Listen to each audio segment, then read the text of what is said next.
O eto, may good news tayo. Sigurado ako, may mag-iiyakan na naman dito. Panalo, si VP Sara. O dito po sa balita, the Supreme Court has declared the articles of impeachment against Vice President Sara Duterte as unconstitutional. Unconstitutional. Court spokesperson Attorney Camille Ting announced Friday. O yan, ngayon lang. Habang gumagawa po tayo ng video na to ay nakalive pa po yung si spokesperson Attorney Camille Ting.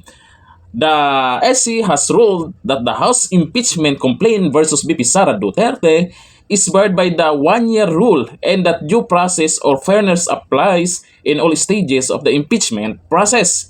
Ting said at press briefing, naka, may mag-iiyakan na naman dyan.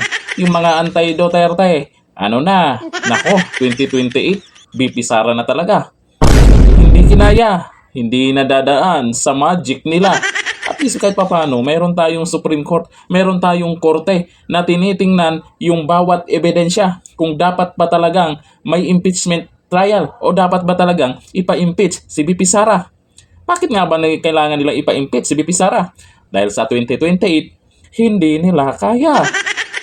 Uy, marami pong natuwa dito ha, sa good news na to.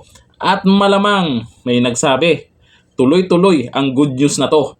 At yung sa kabila, gabaan na. Ayon dito kay Ivy may hustisya pa din talaga gumagana sa Pilipinas. Correct. Sabi ni Jen Orts, victory for all of us Filipinos. Marcian Marie, sabi niya, please pag-file jud og kaso aning mga congressman na ma'am. Nako, malamang mangyayari talaga yan. May makakasuhan dyan sa pinagagawa nila. Hindi man ngayon, pero mangyayari yan. Abangan na lang natin ha. Sabi ni Daisilin Arellano, iyakan na sila. Matik na ang akong presidente puhon. Amping kanunay Inday Sara Duterte sa tatay digong na lang jud sana makauli na tayo. Wah, di natin alam. Kasi meron tayong magandang balita din po dyan sa ICC nitong nakaraan. Sabi ni Alejandro, saludo ako sa Korte Suprema na naig ang katotohanan.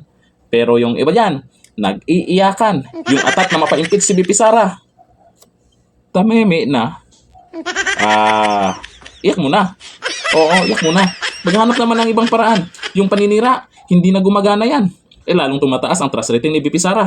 Ano kaya yung gagawin nila sa susunod na? Dapat maging handa tayo. Dahil yung mga yan, hindi titigil yan.